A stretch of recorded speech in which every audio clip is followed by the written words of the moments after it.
One of the most anticipated basketball games of the year is happening this week, and some Texas Tech students are going above and beyond to make sure they get a front row seat to the action. Coming up, we'll have a current look at this year's edition of Raiderville. Fans of movies, TV, comics, and much more headed to downtown Lubbock over the weekend to show their love for pop culture. Find out how stormtroopers, Ghostbusters, and much more took over the Lubbock Civic Center for 2 days of fun. And the Texas Tech basketball teams are still a few weeks out from the postseason, but two other groups of Red Raiders already finished up for the first half of their season with impressive results. MCTV's me and Fletcher will be in with those stories and a preview of all this week's upcoming action in sports. This is the MCTV Weekday Update.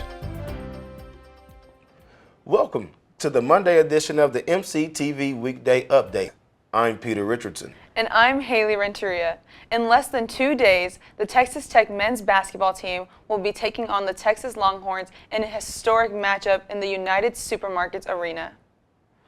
And even though this year's game may not have much importance on the Red Raiders' future as past years, some students are doing everything they can to be sure that they are there to cheer their team on to victory. Dozens of students began camping out on the east side of the USA late last week in anticipation of Tuesday night's showdown with UT. The Tent Village, commonly known as Raiderville, gives students the chance to secure their place in line for the entry into the student section. Each day, campers check in to confirm that they are on site at the USA. The students who show up earliest and most often will be the first ones admitted into the arena on Tuesday evening. This gives them the chance to get the front rows of the student section and cheers on the Red Raiders. Raiderville is a long-running tradition here at Texas Tech, stretching back to the 2008 football season when former head coach Mike Leach helped lead the team to a number 2 national ranking and a chance at national championship. The tradition continued through the 2013 season at the Jones AT&T Stadium and has been sporadic ever since. Most recently, Raiderville showed up in full force 2 years ago in anticipation of the return of former head basketball coach Chris Beard to campus. Beard took the head job to the Longhorns in 2021 after helping lead the Red Raiders to a national championship appearance in 2019. Beard's departure created an even deeper rivalry with UT, leading to the largest campout by students in nearly a decade.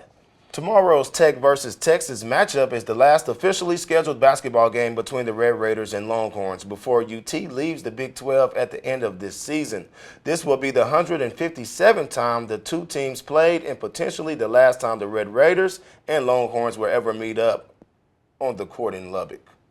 Although many students may have been spending time outside of class in Raiderville, others headed downtown over the weekend to enjoy one of Hub City's biggest annual celebrations of pop culture. LubbockCon 2024 was held this past Saturday and Sunday at the Civic Center. The yearly event featured shows, special guests, cosplayers, panel discussions, costume contests, and much more. Activities were available throughout the entire Civic Center facility, including the exhibit hall where dozens of vendors and artists offered a variety of collectibles and creations, covering almost every pop culture genre. Special guests were also available to sign autographs and pose for pictures with guests. On top of all of that, there was also a special kids activity area and a free arcade for all attendees. LubbockCon has become a regular event here in the Hub City, taking place each spring. Organizers are already planning a return to the Civic Center for next year's convention. If a pop culture convention wasn't up your alley this weekend, there was another option available this weekend for fans of a more mechanical form of art. Dozens of car enthusiasts showed up early on Saturday for the annual Adventure Park Community Car Show. The car show started at 11 a.m. and featured a close to 100 vehicles on display in the amusement center's parking lot. The show featured cars and trucks ranging from Corvettes and Mustangs to Silverados and F-150s. Participants in the show could register for $10 and receive 2 general admission tickets to Adventure Park. But visitors wanting to check out the cars could stop by for free until the show ended at 2 p.m. All proceeds from Saturday's community car show benefited the Pets Clinic of Lubbock, a nonprofit offering low-cost animal care. Representatives from Pets Clinics were also at Saturday's show, offering pets available for adoption. Cooler weather returned to the South Plains area earlier this weekend, but yesterday's temperatures were back in the 80s. Even with the change in temperatures, it still felt a lot more like spring than winter last couple of weeks. So will that continue as February comes to an end? Weather specialist Elisabeth Herring joins us in the studio with a look at this week's weather in today's MCTV forecast. Elizabeth? Thanks, Peter. Taking a look out at our MCTV tower cam, it is kind of a cloudy day outside today. We're not guaranteed clear skies, but we are guaranteed some high winds and warm weather today and tomorrow. Today, highs in the mid-80s, some places reaching 90 across the South Plains, and we do have quite a windy day ahead of us. This afternoon, winds in the 30s and 40s in some places, and as we move on into tonight, those winds are going to taper down. But as we go into tomorrow morning, they are going to pick right back up at 8 a.m. is going to be a windy commute as you go to class or work. Winds already in the 20s and 30s across the South Plains, and that's only going to increase as we move throughout the day. Winds picking up into the 40s and 50s across the South Plains. We'll definitely see some gusty weather tomorrow, and there's a high potential for some blowing dust as well. As we move on into Wednesday, those winds are going to begin to taper off, and by Wednesday afternoon they should be back in the lower teens. We do have the potential to set a record today here in the South Plains. Our last record was set in 1918 with a record high of 85 degrees. Today across the South Plains we are going to be seeing highs in the 80s and 90s, far from our normal temperatures in the low 60s. Some of the places seeing 90 today: Snyder right at 90, Aspermont 94, Turkey in the upper 80s at 88, as well as Matador, Morton 83, Demet a little bit cooler at 79, Plainview 81. Definitely seeing some warm temperatures here in the South Plains as well as some windy weather.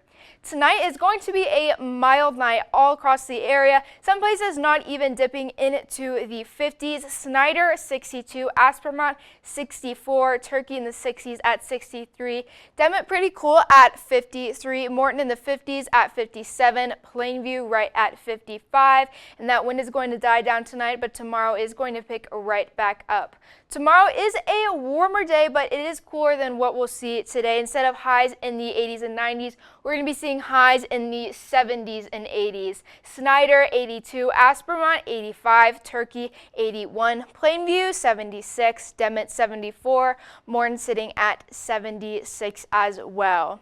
Tonight here locally in Lubbock, we have a low right at 60 degrees. Tomorrow, a little bit cooler than what we saw today, but still warm for this time of year. High almost at 80 at 79, and constant wind speeds at 30 miles per hour, and those are going to gust at 40 and 50 miles per hour, so be prepared for a windy and dusty day tomorrow. As we look into the rest of the week, Wednesday we are going to cool down quite a bit, about 25 degrees with a high of 54, lows dipping down into the mid-30s. Thursday we do have a chance for some showers in the early morning, and we are going to stay cool but warming up from Wednesday with a high of 62. Friday, we are going to warm up back into the 70s with sunny weather and a high of 76. Saturday and Sunday, both high of 77. Looks like we're going to start next week off with some wind and a little bit cooler temperatures with a high of 63. Thursday, we do have that potential for the AM showers right around the commute time, and we do have also the potential for some wintry mix with that low of 33. So if you're headed out tomorrow for commute, be sure to bring an umbrella or a jacket, anything you need to keep dry. I'm Elizabeth, and Haley and Peter, it's back to y'all. Thanks, Elizabeth. As we mentioned earlier, the Texas Tech men's basketball team is gearing up for another big showdown on the court. But they aren't the only team making headlines this week. Another set of teams just finished up the first part of their season, with one walking away with a huge victory for the second year in a row. MCTV's Mia Fletcher joins us with those stories and more in sports. Mia? Thanks, Peter and Haley. Red Raider basketball fans have been thrilled with the way Coach McCaslin has his team playing right now in conference play. Texas Tech dropped out of the top 25 earlier today, but they are still one of the first teams out and could easily be back by next Monday. The Red Raiders are 8-6 in conference play, tied for 4th in the Big 12 coming off a huge win against TCU, but they did fall short Saturday against the unranked UCF. After the nail-biting 82-81 win over TCU last Tuesday, Red Raider fans were on cloud 9. Sadly, things did not go as planned Saturday on the road for the Raiders as they dropped a 75-61 loss to a UCF team that was just 4-9 in Big 12 play. The Scarlet and Black were just 8 for 28, 28.6% from three-point range, which is way below their season average. They also only shot 65% from the free throw line against the Knights, which is also a very unexpected outcome for the Red Raiders. Darian Williams led the team with 19 points and 11 rebounds to acquire his 8th double-double of the season, and Kerwin Walton hit 4 threes and had 18 points. Though this was not enough to push past UCF, Texas Tech has a huge game to prepare for tomorrow night. The Red Raiders will take on their conference rivals, Texas, tomorrow at 8 p.m. in the United Supermarkets Arena. Texas Tech fans are more than excited for this match as Tense has already been going up in the line for the game since last week. The past few weeks have been very competitive for the Lady Raiders as they have gone 5-11 in conference play. Last Saturday, Texas Tech fell to a tough Cincinnati team 68-56. For the Scarlet and Black, Bailey Maupin and Jasmine Shavers both recorded double-digit scoring games. Maupin was 5 from 11 from the floor while dropping 15 points, and Shavers added 10 points while leading the team in rebounds. The Lady Raiders will travel to Fort Worth for their last road game of the regular season to take on the TCU Horned Frogs on Wednesday at 6:30 p.m. One program had a weekend that will go down in the history books. On Saturday, the Texas Tech men's track and field team secured their second straight men's indoor Big 12 championship trophy. Coach Kitley also acquired his 12th Big 12 championship. On the women's side, the Red Raiders finished second in the Big 12 indoor championship with a total of 104 points. With the victory and strong showing over the weekend, both teams now get a 2-week break before heading to Abilene for the Wes Kitley Invitational at Abilene Christian University on March 15th and 16th. The Red Raider baseball team has been extraordinary to kick off their season. As of today, Texas Tech is nationally ranked at number 18. The Red Raiders are also currently 6-2 after going 3-2 in the Shriners Children's College Classic in Arlington to start their season. This past weekend, though, Tech swept Texas Southern in their home opener series. To start off the series, the Scarlet and Black set a school record, scoring 32 runs in the win. These 32 runs came off of 24 hits throughout the lineup. Saturday, a 20-4 win was brought home by the Raiders, and yesterday, a 16-5 win gave Tech the clean sweep for the opener. Up next, the Red Raiders will look for another sweep against Gardner-Webb starting Friday at 6:30 p.m. here in Lubbock. The Texas Tech softball team is off to a very hot start this season as they currently sit at 12-3 record and a 5-game win streak. This past weekend, the Red Raiders went 5-0 in the North Texas tournament, shutting down every team that played them. Texas Tech was the only team to leave the UNT tournament undefeated and improved to 12-3, their best start since 2019. They outscored their opponents 26-16 this weekend and hope to continue this streak in the Janine McCaney Memorial Classic coming up this weekend at Rocky Johnson Field. Before then, Red Raiders will look to face the University of New Mexico this Wednesday at 2 p.m. in Albuquerque. That's all for sports today. Back to you, Peter and Haley.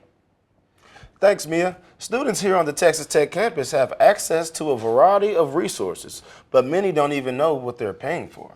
Every year, one campus group works to end that situation by offering a special event where Red Raiders can find out about what they might be missing.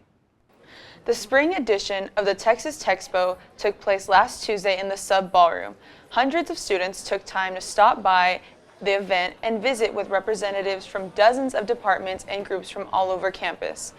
Attendees could learn about resources such as financial aid and academic tutoring to health and wellness and student activities. Many of the groups on hand not only promoted their free services, but also handed out plenty of free swag to attendees.